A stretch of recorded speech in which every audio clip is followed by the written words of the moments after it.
जहां से अच्छा हिंदुस्तान हमारा। मुझे हमेशा मतलब खान सर का वीडियो देखने के बाद मुझे यही फील होता है। मुझे कोई भी प्रधानमंत्री डरे उन लोग को खुली छूटे नहीं देता था कि परमाणु भड़काइए, क्योंकि अगर फूस हो गया, देखिए भड़क के सक्सेस हो गया तो किसी की बाप की औकात नहीं फिर कुछ बोले, भड़का दीजिए उसको, उसके बाद कौन सी बोलता है ले तो कौन सी नहीं, लेकिन अगर भड़काए और फूस कर गया तब तो पिटा जाएंगे। जापान पर परमाणु बम मार दिया था अमेरिका, जापान चुपचाप देख लिया था। जापान के पास परमाणु बम रहता ना, अरे बाप रे बाप, उनको तो दिखाया रहता जापान वो मारा रहता ना जिसका कोई नहीं। गलवान में चीन घुसा है ना, छोटा अटल बिहारी वाजपेयी रहते तो बता रहे तो दिखने में बुढ़ा थे अटल बिहारी वाजपेयी, यहाँ पे बड़े बड़े जवान लोग का छक्का छुड़ा देते थे बॉर्डर पे। उन्होंने खुला छूट दिया एपीजे अब्दुल कलाम को, कहा कि आपको हमारे परमिशन की जरूरत ही नहीं है, आपको जो करना है करिए, हमको नहीं, हमको बस परमाणु बम चाहिए, हमारी सरकार रहे चाहे सरकार गिर जाए। और रियलिटी में है, भारत में अटल बिहारी वाजपेयी अगर परमाणु परीक्षण न करते तो भारत पर अमेरिका सैंक्शन नहीं लगाया रहता और अटल बिहारी वाजपेयी की सरकार नहीं गिर जाती। लेकिन अगर वो अपनी सरकार को सोचते तो कोई भी शिक्षक मंच पर खड़ा होकर किसी प्रधानमंत्री का खुलेआम तारीफ नहीं कर सकता, वरना कितने प्रधानमंत्री आए कितने गए किसी के लिए शब्द नहीं निकल रहा है।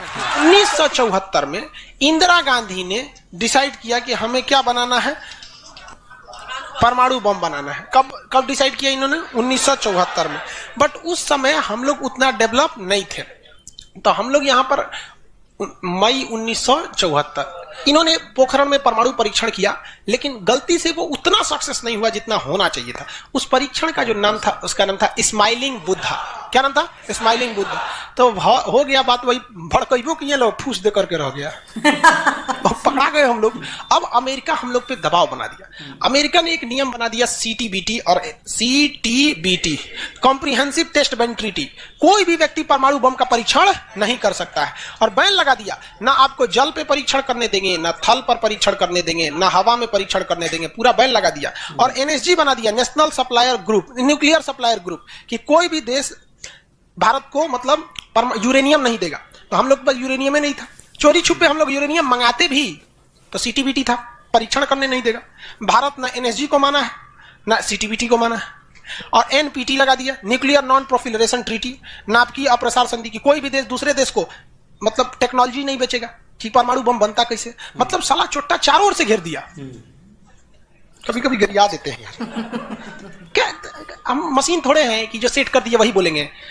देश पे बात आती है तो हम सब भुला जाते हैं, तो दोस्त है ट्रम्प है कि बाइडेन है, सोच रहा बात में जाती कोनो चीज हो। या पहले हमको मतलब तुम बनाओ परमाणु बम, कोई दिक्कत नहीं, हम लोग दिवाली वाला धुकधुकुआ बनाएंगे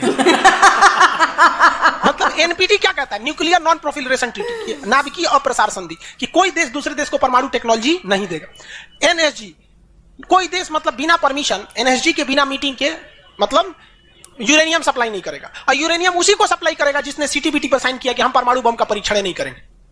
जी भाई साहब, परीक्षा माने बम बना के क्या कर लेंगे? मान के चलिए हमारे पास टेक्नोलॉजी आ गया, ठीक है, और एनएसजी से हम सप्लाई करके यूरेनियम भी ले लिए, एनपीटी कहता है बम में परीक्षण नहीं करने देंगे। तो भाई बना के रखने से थोड़े होता है, एक बार पटके उठके तब ना समझ में आएगा काम कर रहा है कि नहीं। पता चला बना के रख लिया, युद्ध में पटके तो धुआं दे के रख दिया, तो एक बार परीक्षण मतलब चारों ओर से हम लोग को घेर दिया। अब भारत वाले वैज्ञानिक भी तो मतलब है सब उसी हिसाब के ना। भारत वाले ने कहा कि एक काम कीजिए, एक समझ में नहीं आ रहा है, अमेरिका से कहिए तू हमारे यहाँ परमाणु बिजली घर लगाओ। तो इंदिरा गांधी थी ना, अमेरिका को फुसला दी, कही कि देखिए ना गुजरात में हमारा तारापुर जगह है, वहां परमाणु बिजली घर लगाना है, उसमें बिजली बनेगा, लाइट बत्ती जलेगा आप बिजली घर लगाइए। सुने हैं कि 300 करोड़ का खर्चा आता है, जबकि 200 करोड़ का खर्चा आता था। तो अमेरिका लपलपा गया कि अरे दादा बिना मोलाई तो रेट बढ़ा दिए। अच्छा हाल है भाई, महिला मोलाई ना करे, ऐसा हो सकता है? महिला को कोनो सामान फ्री में कहेंगे तो कहेगी 2 गो दे दो तो अमेरिका ने सहयोग कर दिया, हाँ हम पूरा परमाणु बिजली घर बना देंगे, बिजली बनेगा आपके यहाँ, भुक लाइट जलेगा एकदम। तारापुर में 1972 में बिजली घर लगा दिया। अब बिजली घर चलेगा कैसे? इंदिरा गांधी का हमें यहाँ यूरेनियम नहीं है, एक काम कीजिए, जो बिजली घर लगा है ना उखाड़ के ले जाइए अपना, ठेका कैंसिल। कहा अरे पगली कही के तो पैसा दे, पैसा कौन चीज, तू कौन सी तू बनी ले एनएसजी, कि हम यूरेनियम नहीं देंगे, कहा अच्छा तुमको दे देंगे, कोई दिक्कत नहीं। अब वो यूरेनियम लिया था हमें बिजली घर में भड़काने के लिए। अरे भैया तू ले आओ ना, हम लोग ने डिसाइड करेंगे इसको भड़काना किधर है। इधर आया 1972 में तारापुर में, उधर तैयारी चल रही थी 1974 में, हम लोग ने उसमें से निकाल के इसमें भड़का दिया। बाद में पता चला गलती हो गया, अमेरिका होशियार निकला, जो यूरेनियम बिजली घर में लगता है वो 20% इनरीच रहता है, अब परमाणु बम में 80% इनरीच चाहिए होता है। हमसे गलती हो गया, ससुरा जातो गया भातो ना मिला। भड़काइयो दिए, बदनामो हो गए लोग, अब सब सतर्क हो गया, सब हरक गया, सब देहात में बोला जाता है ना, हरक गया सब। ले भाई हम लोग को पता नहीं था, हम लोग वो कच्चे मसाला पे भड़का दिए थे लोग। अब क्या हो, इस सब 75 को नियम लगा दिया, हम लोग को कोई देता ही नहीं था। तो बस अब भारत में वैज्ञानिक, इंदिरा गांधी ने प्रोग्राम को कैंसिल नहीं किया, कहा कि बनाइए। अब भारत में धीरे धीरे आगे गए, एक से एक वैज्ञानिक मिल गए सब। उसमें एक चिदम्बरम थे, बहुत मशहूर वैज्ञानिक, और उसके बाद मिल गए हमारे एपीजे अब्दुल कलाम, सोने पे सुहागा। इन्होंने परमाणु बम बनाने की पूरी तैयारी कर ली। अब तब तक लेकिन कोई भी प्रधानमंत्री डरे उन लोग को खुली छूटे नहीं देता था कि परमाणु भड़काइए, क्योंकि अगर फूस हो गया, देखिए भड़क के सक्सेस हो गया तो किसी के बाप की औकात नहीं फिर कुछ बोले, भड़का दीजिए उसको, उसके बाद कौन सी बोलता है, ले तो कौन चीज नहीं। लेकिन अगर भड़काए और फूस कर गया तब तो पिटा जाएंगे। जापान पर परमाणु बम मार दिया था अमेरिका, जापान चुपचाप देख लिया था। जापान के बाद परमाणु बम रहता ना, अरे बाप रे बाप, उनको तो दिखाया रहता, जापान वो मारा रहता ना जिसका कोई मजबूरी हो गई थी। तो भारत के सामने यही रास्ता था कि भैया अगर भड़का दिए और अगर सक्सेस नहीं हुआ तो इस बार माफी मिलने वाला नहीं है, क्योंकि 1974 में एक बार माफ कर दिया था। लेकिन अटल बिहारी वाजपेयी का जब नेतृत्व आया प्रधानमंत्री का, तो अटल बिहारी वाजपेयी ने कह दिया था भैया कुछ भी हो जाए, कुछ भी हो जाए, हमारा देश रहना चाहिए। आज के नेता रियलिटी बताते हैं। अटल, हम और आप उस पीढ़ी में से हैं जिन्होंने एक साथ दो महापुरुष को अपने देश में देखा, राष्ट्रपति के रूप में एपीजे अब्दुल कलाम और प्रधानमंत्री के रूप में अटल बिहारी वाजपेयी। और ये सौभाग्य पृथ्वी पर अब किसी को नहीं मिलने वाला है, क्योंकि ये ऐसे लोग थे जिनका अपना परिवार बाल बच्चा कुछ नहीं, देश ही समझा मतलब देश है, मतलब देश है यहाँ पे, और कुछ नहीं। यहाँ पे गलवान में चीन घुसा है ना, छोटा अटल बिहारी वाजपेयी रहते तो बता रहे, तो दिखने में बुढ़ा थे अटल बिहारी वाजपेयी। यहाँ पे बड़े बड़े जवान लोग का छक्का छुड़ा देते थे बॉर्डर पे।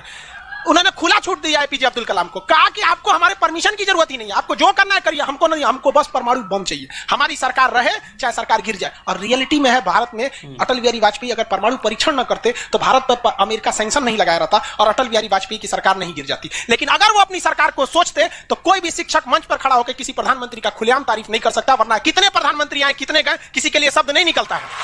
तो इतिहास हमेशा याद रखिएगा, आपको न्यौछावर करना पड़ेगा। यहाँ पर ऐसे चमचागिरी करने से किसी का नाम लेता है आदमी, लेकिन विरोधी भी जिनका नाम लेते हैं ऐसे महापुरुष थे अटल बिहारी वाजपेयी, एपीजे अब्दुल कलाम। कोई है जो गिर जाएगा?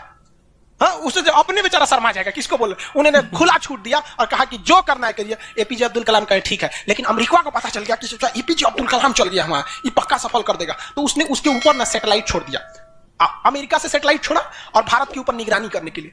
अब यही गलती कर दिया अमेरिका से। सुना, एपीजे अब्दुल कलाम को फुसलाने के लिए नासा बुलाया, आइए नासा आइए। तो एपीजे अब्दुल कलाम चल गए और कहा कि देखिए कितना बड़ा बड़ा मशीन है नासा में। ऐसा ना इंडिया में है, टूटल फूटल स्टेबलाइजर रख ले रहता है, स्टेबलाइजर का नट उड़ जाता है तो पिलास से दाब के करता है। कहा वहां वैज्ञानिक बने, यहाँ आइए हम आपको नासा का हेड बना देंगे। यहाँ पर कहा कि ठीक है, हम नासा का हेड हम क्या करेंगे, हमारा कौन है, ना बाल बच्चा ना कुछ, एक को चीज है मेरे लिए, मेरा दुनिया में कुछ नहीं है, केवल और केवल मेरी भारत माँ है, आप वो भी छीन लेंगे हमसे, ऐसा थोड़े हो सकता है।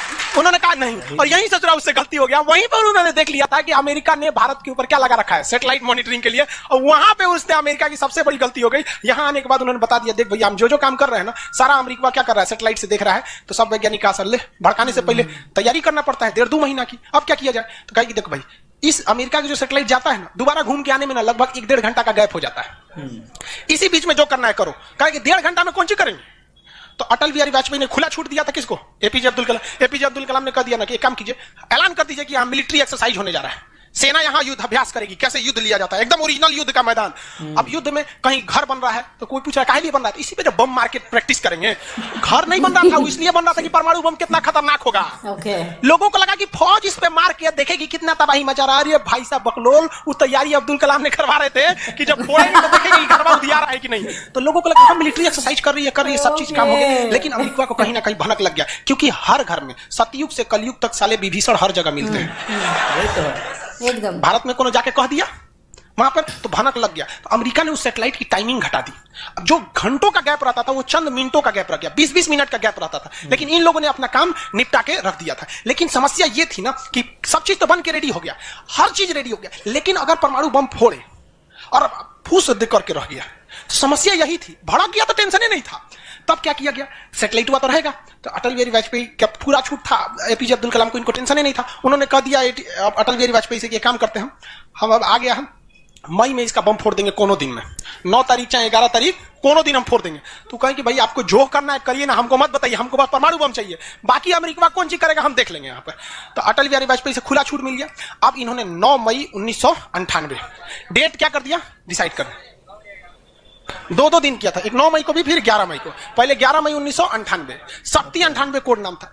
जैसे अमेरिका का सैटेलाइट गुजरा, पूरी तरह से कैलकुलेशन हो गया था कि कैसे कैसे होने वाला है। अमेरिका का सैटेलाइट जैसे गुजरा, तुरंत यहां पे भारत का परमाणु बम को ब्लास्ट किया गया। और जैसे ब्लास्ट हुआ तो जो मिलिट्री एक्सरसाइज कर रही थी उसको तो भेज दिया गया था 2 दिन पहले ही। जो बिल्डिंग विल्डिंग बनाई थी वो खाली पड़ा था, धाए दे गायब हो गया बिल्डिंग, पूरा धुआं धुआं हो गया, पूरा भयानक।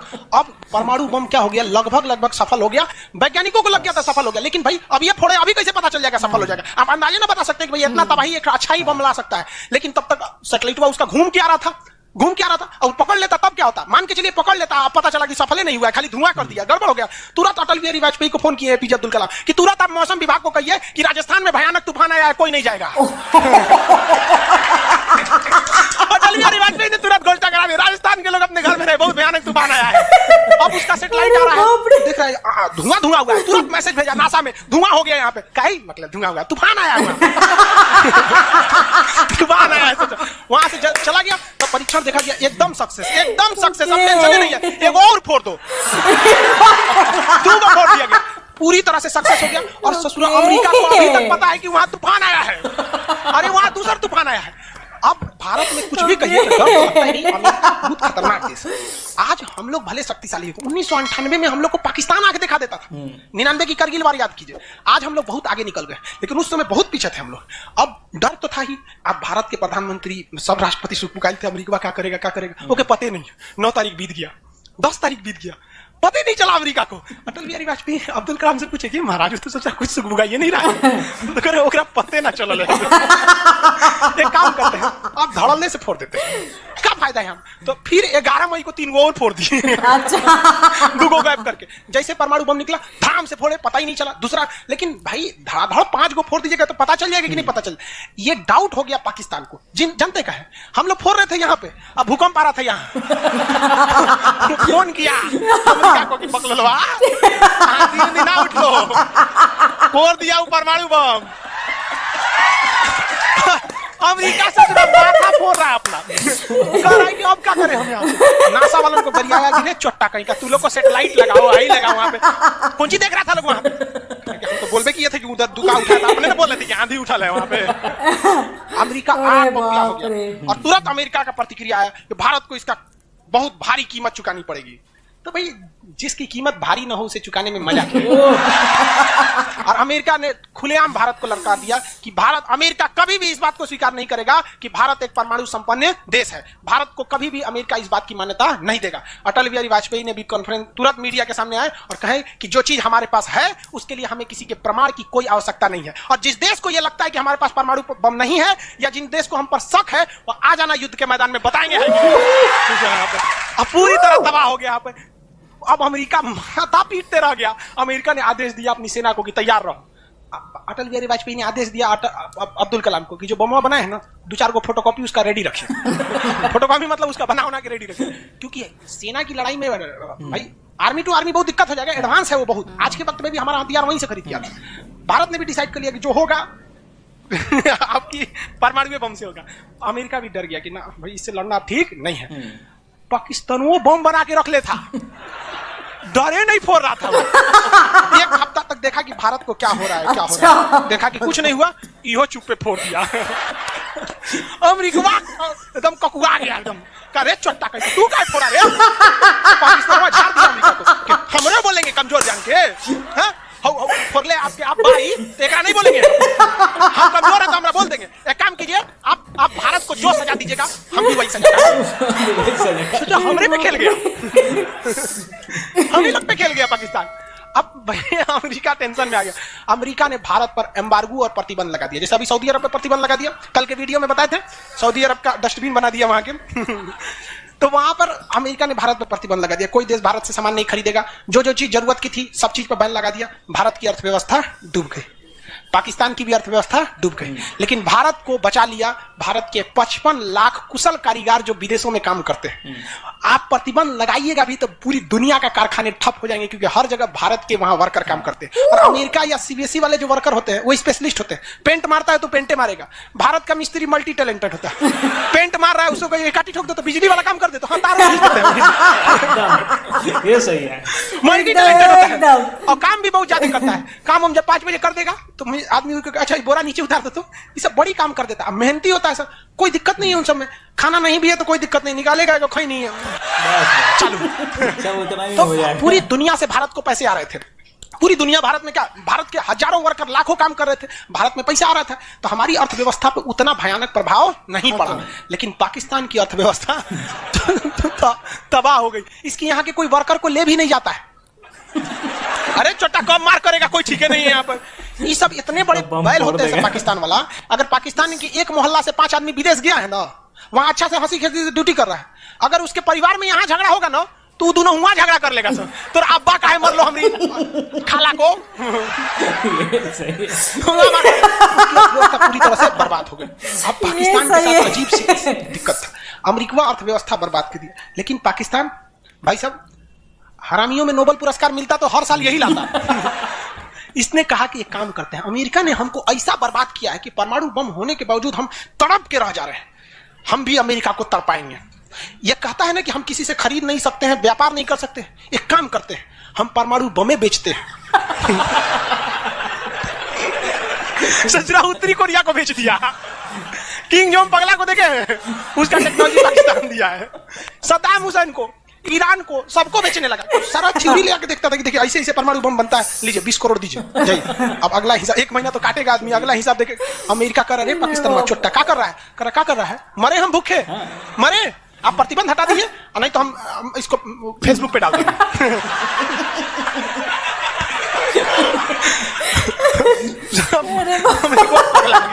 अमेरिका प्रतिबंध हटाया, इस बार फायदा उठा लिया भारत, ओकरा हटाया तो हमरो प्रतिबंध हटाओ। समझ आ गया? तो गलती से भी अगर हम लोग जब भी एक दूसरे का अंतर्राष्ट्रीय मंच पर साथ दिए हैं ना, तो दोनों को फायदा हुआ है। लेकिन ये चुट्टा उसको समझ में नहीं आता है। अभी भी अगर वो शांति से रहेगा ना तो बहुत आगे जाएगा, और अशांति से रहेगा तो एकदम में आगे चल जाएगा। परमाणु परीक्षण समझ आ गया? किसी को कोई दिक्कत कहां होता है? पोखरण में। आज भारत परमाणु संपन्न है या नहीं है? परमाणु की आवश्यकता है? नहीं। अब अमेरिका में केस कर दिया भारत, कहा कि आपने न्यूक्लियर प्रसार संधि तोड़ा है। भारत ने कहा हम नहीं तोड़े, हमने किसी से संधि मंगाया ही नहीं है, हमारे खुद के वैज्ञानिकों ने खुद बनाया है। और ये बात खूब एपीजे अब्दुल कलाम ने बोला था। कौन सी बोलता है चुराए हम बन ले, बताएं कैसे बनता है। कहा कि अच्छा ठीक है ये नहीं है, लेकिन आपने यूरेनियम तो चोरी से मंगाया। कहा चुप चट्टा कहीं का चोरी से मंगाया, हमारे केरल में यूरेनियम निकलता है, जादूगोड़ा की खान झारखंड से निकलता है, उसी से हम बनाए, हम किसी से भीख नहीं मांगे हैं, हम हिंदुस्तानी हैं लोग यहाँ पे, भीख में तो हमें कुछ भी नहीं चाहिए। तो एनएसजी कहा कि अभी तब कहा अब कौन सी पे मुकदमा ठोके, तब इस पे ठोक दिया भारत पे, आपने परमाणु परीक्षण किया क्यों है? भारत ने ये मुकदमा जीत लिया। जानते हैं कैसे? कहा कि कैसे, हमने तो कोई नियम नहीं तोड़े। सीटीबीटी कहता है आप पानी में नहीं फोड़ सकते हैं, जमीन पे नहीं फोड़ सकते हैं, हवा में नहीं फोड़ सकते, हम जमीन के अंदर फोड़े हैं। भारत ने कहा फोड़ा था? जमीन के अंदर। भारत को उस समय हर चीज साथ दिया था, बुद्धि, विवेक, बल, शक्ति सब रहना चाहिए, तब आप जीत सकते हैं। ऐसा नहीं कि परमाणु बम ले लेने से आपको जीत जाएंगे। कब कैसा सिचुएशन था, आंधी आया है, परमाणु बम फूट गया, तो हर चीज बहुत कांड हुआ यहाँ पे। बाद में अमेरिका को समझ में आ गया कि नहीं हो सकता है, अब भारत को नहीं कर सकते। वो गया जमाना जब हमारे ऊपर किसी का शासन हुआ करता था। आज भी भारत में बस जाति पात खत्म हो जाए, ऊंच नीच पे लड़ना खत्म हो जाए, और कांग्रेस बीजेपी हाई पार्टी मतलब नेतागिरी खत्म हो जाए, तो सोचिए ना हमारे पास कमी ना कोई आगे ना पीछे, बस देश है जो सही बोलना क्या होता है। अरे परमिशन किस बात की, मारो वो बढ़िया था अब्दुल कलाम ने। गाइज आपको यह मैसअप रिएक्शन का वीडियो कैसा लगा, अपने थॉट को नीचे वीडियो के कमेंट में जरूर बताइएगा। वीडियो पसंद आई हो तो वीडियो को लाइक जरूर कर दीजिएगा, चैनल पे नए हैं तो चैनल को सब्सक्राइब जरूर कर लीजिएगा। तो थैंक यू।